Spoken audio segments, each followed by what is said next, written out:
Good evening my dear student, welcome on your favourite channel science वाला। And मैं आपका प्यारा science teacher Anil Anil Tiwari again welcome on very beautiful channel science वाला SW। Today topic is chemical reaction and equation part 9। Part 8 तक बेटा हमने discuss कर लिया था रिएक्टिविटी सीरीज ऑफ मेटल्स। बेटा इसमें हमने आपको ये बताया था कि मेटल्स का जो सीरीज होता है, जो टॉप पे होगा वो क्या होगा, मोस्ट रिएक्टिव। MR का मतलब हो गया most reactive and it is least reactive. जैसे अप टू डाउन चलेंगे रिएक्टिविटी बेटा क्या होती जाती है, डिक्रीज होती जाती है। ओके, मैं इसको आपको याद करने का एक तरीका भी बता देता हूं जिससे आप फटाफट याद भी कर सकते हैं। बहुत ध्यान समझना बच्चों, Li याद कर लीजिए। चलिए मैं बताता हूं AT फार्मूला, बहुत ध्यान सुनना। Li याद कर लो, फिर याद सुनो। कालू बाबा नाम का माली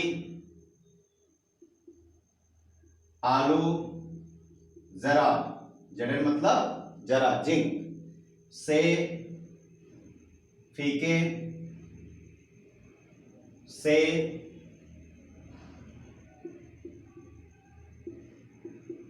पकाते हैं। ध्यान समझना बच्चों, एक कालू बाबा नाम के माली हैं जो खेत में रहते हैं, दिन भर अपने फील्ड में रहते हैं और वहीं पर आलू बना बना के खा खा के जिंदा रहते हैं। तो फार्मूला क्या बन रहा है, Li याद कर लीजिए। K for Kalu, Ba Baba, Na मतलब सोडियम नाम, कैल्शियम Ca का, Mg का मतलब माली, आलू जरा, Zn मतलब जरा, Fe मतलब फीके, Sn मतलब से, Pb मतलब पकाते, H फॉर है। अब फीके का मतलब होता है कि आलू कच्चा पक जाता है, आधा खाते हैं आधा छोड़ देते हैं। तो जो आलू छोड़ देते हैं ना आग में, उनका एक डॉगी है CU, कॉपर कुत्ता उनका है। उसका क्या काम है, हर रोज HG हर रोज, Ag मतलब आग से, AU माने आग, Ag मतलब आग से आलू खाकर पूरा, और AU मतलब आग चिल्लाता है, फिर PT माने पिटाता है। ध्यान समझना, पकाते हैं फिर क्या होता है बच्चों, देखो उनका कुत्ता जो है हर रोज आग से आलू खाकर, आग से आलू खाकर आग वाग चिल्लाता है। एयू का मतलब गोल्ड, इसका यहां मतलब क्या हुआ याद करने का तरीका, आग वाग चिल्लाता है फिर पिटाता है या पिटता है, पिटता है। तो सबको याद हो गया होगा ये।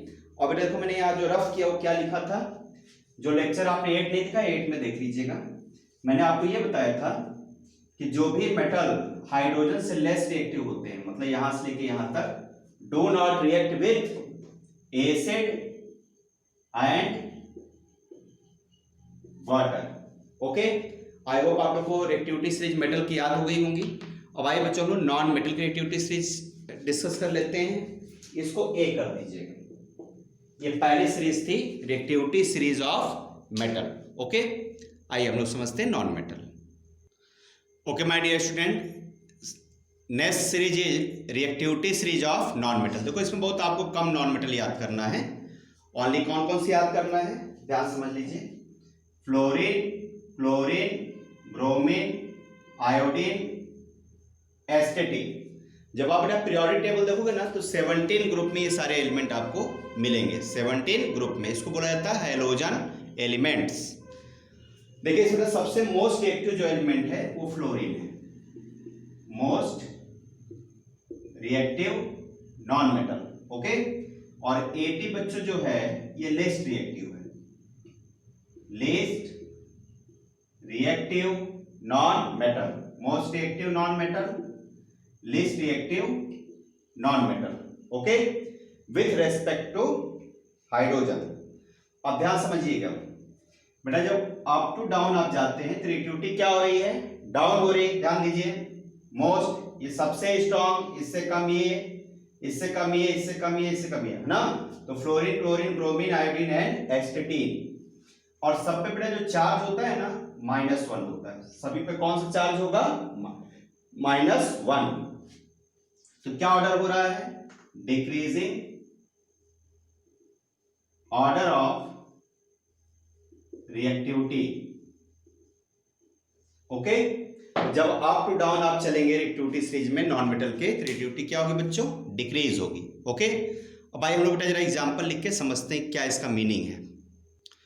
ओके माय डियर स्टूडेंट, एक एग्जांपल नोट करते हैं। जैसे बच्चों लिखा हो NaCl प्लस F2। ओके, एक से थोड़ा आप लोग याद रखिएगा कि नॉन मेटल की मैंने जो सीरीज आपको बताई है, कौन कौन सी बताई है? Fluorine, chlorine, bromine, iodine, एस्टेटीन। इसको आप याद भी रख सकते हैं। कैसे? फिर देखो फार्मूला याद करो, एटी फार्मूला हमारा फार्मूला। फिर कल बाहर आई आंटी। क्या हुआ बच्चों? फिर कल बाहर आई aunty. F for fluorine, Cl for chlorine, Br for bromine, I for iodine, AT for astatine. Okay बच्चों, अब देखिए इन सबको बेटा जब भी लिखेंगे ना तो मॉलिक्यूल्स के फॉर्म में लिखा जाता है इस तरीके से। जब रिएक्शन में लिखिएगा तो किस फॉर्म में? मॉलिक्यूल के फॉर्म में। ओके, और किसको मॉलिक्यूल के फॉर्म में लिखा जाता है? मतलब नॉलेज के लिए बता रहा हूं। देखो एक होता है H2, एक होता है बच्चों O2। तो देखिए ये तो हो गए नॉन मेटल, और इसको भी याद कर लीजिए, हाइड्रोजन एंड ऑक्सीजन। ये बेटा जब भी रिएक्शन में आएंगे ये मॉलिक्यूलर फॉर्म में होते हैं, यानी कि उसके बगल में 2 लिखा जाता है।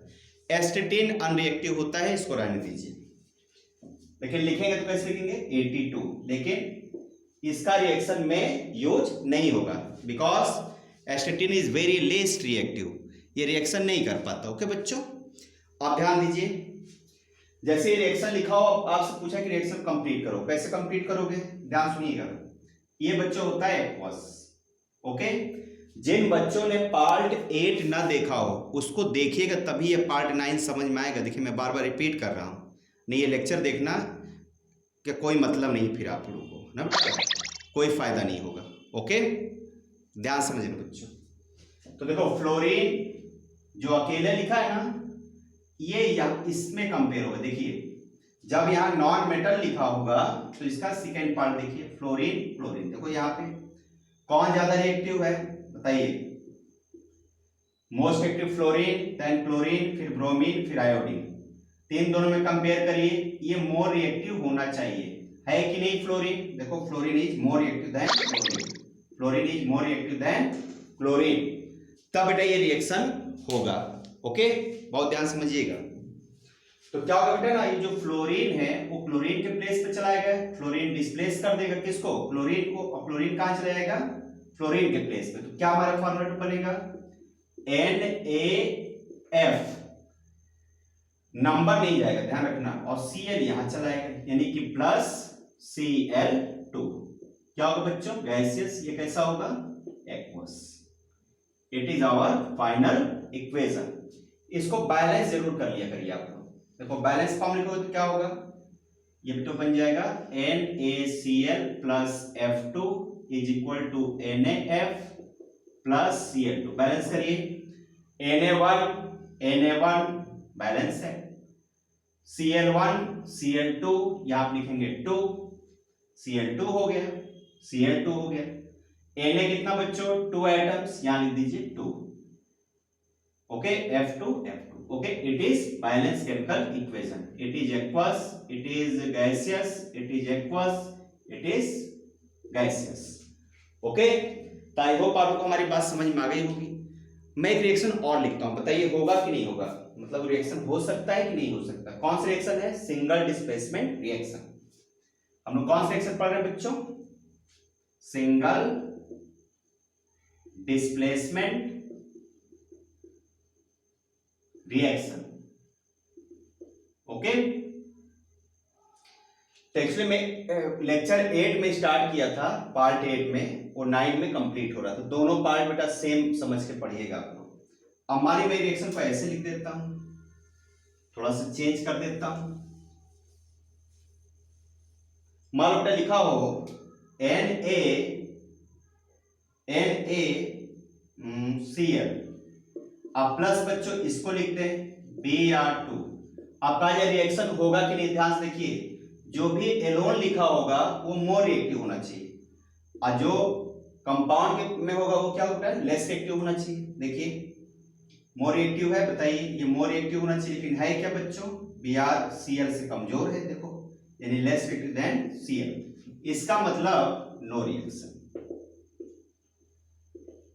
मतलब ऐसा कोई रिएक्शन केमिस्ट्री में नहीं होता।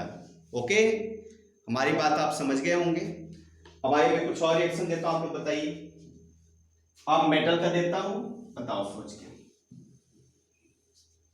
जैसे बेटा लिखा हो कि Mg प्लस CuSO4, बताइए होगा कि नहीं रिएक्शन, Mg प्लस CuSO4। देखिए इसमें अकेला कौन है, Mg, क्या है ये, मेटल। जब मेटल लिखा होगा तो फर्स्ट वाले से कंपेयर करेंगे, मेटल का मेटल से। अब मान लो ऐसे लिखा हो, जैसे मान लिखा हो MgCl2 प्लस I2, बताइए क्या लिखा हुआ अकेला जो लिखा है एलोन बच्चों, नॉन मेटल। जब नॉन मेटल लिखा होगा, ध्यान समझिएगा, जब बच्चों ये नॉन मेटल लिखा होगा, आगे पीछे कहीं भी लिख सकते हैं, इसमें मैंने पहले लिख दिया, इसमें बाद में लिख दिया, कोई इफेक्ट नहीं पड़ना। ये क्या बच्चों, मेटल। मेटल होगा तो फर्स्ट वाले से कंपेयर। अगर ये नॉन मेटल लिखा होगा, इसमें से कोई लिखा होगा, ये सब क्या है, नॉन मेटल, तब इससे कंपेयर करिएगा। ओके, जब मेटल होगा तो फर्स्ट वाले पार्ट से, अगर नॉन मेटल लिखा होगा तो सेकेंड वाले पार्ट से। ओके, अब बताइए इसका कंपेयर इससे करिए, इसको मोर रिएक्टिव होना चाहिए, क्या I2 मोर रिएक्टिव है क्लोरीन से, चेक करिए, I2 को मोर रिएक्टिव होना चाहिए, लेकिन है क्या, लेस रिएक्टिव देन Cl, यानी कि नो रिएक्शन। इसमें देखो बेटा Mg कहां होता है, मेटल रिएक्टिविटी सीरीज देख लीजिए, Mg एबव होता है और कॉपर नीचे होता है, यानी कि ये क्या है, मोर रिएक्टिव, और कॉपर क्या बच्चों, लेस रिएक्टिव, मतलब ये रिएक्शन होगा। कैसे होगा, Mg बेटा चला जाएगा कॉपर के प्लेस पे, कॉपर चला जाएगा Mg के प्लेस पे, क्या बन जाएगा, MgSO4 प्लस प्लस क्या बनेगा बताइए, plus Cu aqueous solid. Okay, clear हुआ सबको। अच्छा इसी तरह ध्यान रखिए, जैसे एक रिएक्शन में और दे रहा हूं, इसको आप लोग बना के दिखाइए। जैसे AgNO3 में कॉपर को डिप करा जाए, ये बताइए, AgNO3 को कॉपर से रिएक्शन करा के दिखाइए आप लोग। जैसे लिखा हो बच्चों AgNO3 एक्वस, ध्यान रखना बच्चों, डिस्प्लेसमेंट रिएक्शन हमेशा एक्वस सॉल्यूशन का होना जरूरी है, अगर एक्वस नहीं करेंगे रिएक्शन नहीं होगा। प्लस बच्चों लिखना है कॉपर, आपका ये रिएक्शन होगा कि नहीं होगा, तो कॉपर क्या होना चाहिए, मोर रिएक्टिव देन मेटल है ना, तो इससे कंपेयर करेंगे Ag, तो कॉपर Ag से मोर रिएक्टिव होता है, आप सीरीज चेक कर लीजिए, कॉपर का बेटा प्लेस होता है एबव और Ag का होता है नीचे साइड, यानी कौन ज्यादा मोर रिएक्टिव हुआ, कॉपर। ये क्या हुआ, Ag क्या होगा, लेस रिएक्टिव। ओके, अब ध्यान दीजिए, सिर्फ रिएक्शन बनाते समय ऐसा नहीं कि इसको उठाया यहां रख दिया, इसको उठा के ऐसे रख दिया, देखो इसको यहां रख दिया और Ag कर दिया, तो क्या बन जाएगा, CuNO3 प्लस Ag। क्या ये रिएक्शन सही है, तो रिएक्शन गलत है, ये नहीं बनेगा। तो देखो रिएक्शन बनाने का ना ऐसा नहीं कि बस कॉपर उठाया Ag को ऐसे, ये तो छोटे बच्चे भी कर लेंगे, इसे कुछ रूल्स रेगुलेशंस भी होते हैं, ध्यान समझिए क्या रूल रेगुलेशन होता है बेटा। जब रिएक्शन बनाया जाता है तो क्या ध्यान रखा जाता है, बहुत ध्यान समझना। रिएक्शन तो होगा, कंपाउंड गलत बन रहा था, सबसे पहले बच्चों ये देखा जाता है, इसको ब्रेक किया जाता है, मैकेनिज्म समझिए सब लोग। सबसे पहले जो कंपाउंड है ना, ये फर्स्ट कंपाउंड, इसको ब्रेक करो, तो तो कौन सा पार्ट होगा, Ag और NO3। Ag पे कौन सा चार्ज होता है, +1, तो इसी के इक्वल इस पर होगा यानी निगेटिव। कॉपर बेटा कौन सा चार्ज होता है, +2। अब हमारी बात ध्यान से समझना, अगर बेटा इसका चार्ज अलग हो और इस प्लस का चार्ज अलग हो, मतलब दोनों इक्वल ना हो, Ag पे कितना चार्ज है, +1, और कॉपर पे कितना चार्ज है, +2। कितना चार्ज बच्चों, +2। तब बेटा आपको मैकेनिज्म ध्यान देना पड़ेगा, यानी ब्रेक करना पड़ेगा। तो क्या बन जाएगा, ये जो प्लस है ना इसके निगेटिव से ऐड हो जाएगा, मतलब रिएक्शन करेगा, क्या बनेगा, Cu+2 और NO3 निगेटिव। जिनको बेटा कंपाउंड बनाने में दिक्कत होती है, आप chemical reaction and equation part 1, 2, 3, 4 देख लीजिए, आप एक्सपर्ट हो जाएंगे कंपाउंड बनाने के लिए। ठीक बच्चों, तो कौन सा पार्ट देखना है, chemical reaction and equation part 1, 2, 3 and 4। Okay, अब देखिए इस पे 2 चार्ज है, इस पे 1, तो क्रॉस कर दीजिए, क्या बन जाएगा बच्चों, Cu, ये 1 नंबर यहां चलाएगा, और ये ग्रुप में है ना, NO3 अगर ग्रुप में है, ग्रुप में होने पर ब्रैकेट बना करके तब ये नंबर बाहर रख दो, 2 है ना, 2 यहां पर लिख दो। तो क्या बना बेटा, CuNO3 का होल ट्वाइस प्लस क्या बच गया, Ag। आप Ag लिख दीजिए। तो हमारी बात समझ में आएगी नहीं सबको, ये बच्चों है सॉलिड, ये बेटा है एक्वस, ये क्या है, सॉलिड। तो ध्यान रखिएगा, अगर चार्ज अलग अलग है प्लस वाला तो आपको ब्रेक करना पड़ेगा, लेकिन मान अगर ऐसे बच्चों दिया है Mg प्लस ZnSO4 एक्वस, ये सॉलिड। अब इसमें चेक करिए कि ये क्या है, मेटल है ना, मेटल है, तो मेटल है तो फर्स्ट वाले को चेक करेंगे, Zn को चेक करेंगे। अब दोनों पे चार्ज देख लो, अगर चार्ज इक्वल है तो आपको ब्रेक करने की जरूरत नहीं है। बताओ Mg पे कौन सा चार्ज होता है, Mg पे चार्ज होता है +2, और Zn पे कौन सा चार्ज होता है, Zn पे चार्ज होता है +2। बताइए दोनों के चार्जेस क्या हैं, +2 इक्वल है, तो आप कुछ नहीं करना, इसको उठा के सीधे यहां रख दो, इसको यहां पे क्या बन जाएगा, MgSO4 plus Zn। Okay, MgSO4 aqueous plus Zn solid. हमारी बात आप लोगों को समझ में आ रही होगी। चार्ज अलग अलग होगा तो क्या करना पड़ेगा, ब्रेक करके चेक करिएगा। अगर चार्ज इक्वल है तो क्या करिएगा, बस आप उसको प्लेस को चेंज कर देना है ना बेटा। जैसे Mg और सॉरी सेट कर दे कैमरा, Mg और Zn का क्या है बच्चों, चार्जेस इक्वल है, +2 है, इसलिए मैंने सिर्फ क्या कर दिया, उसके प्लेस को इंटरचेंज कर दिया। ओके ठीक है, एक रिएक्शन और देखिए, जैसे मान लो बच्चों लिखा हो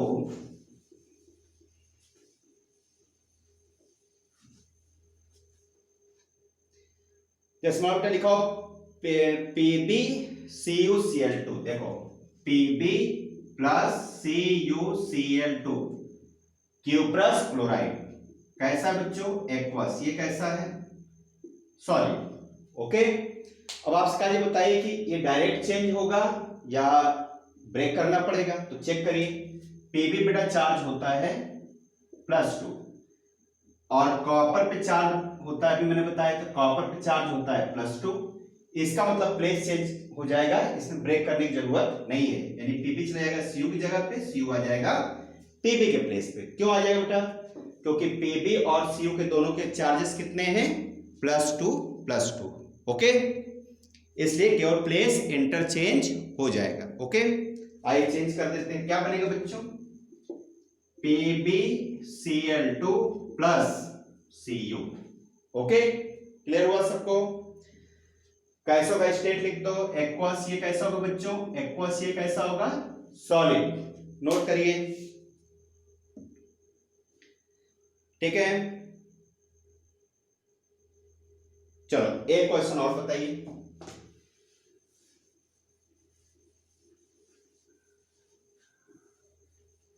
वीडियो पॉज करिए और इसका आंसर आप लिख के हमें कमेंट करिए क्या होगा। जैसे बच्चों लिखा हो Fe2O3 plus Al, Fe2O3 plus Al।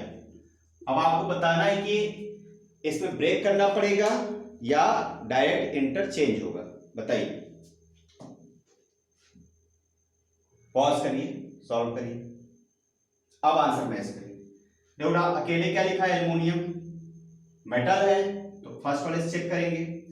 अब देखो एयर बच्चों चार्ज होता है +3, कितना होता है बेटा, +3, और Fe बेटा चार्ज होता है +2।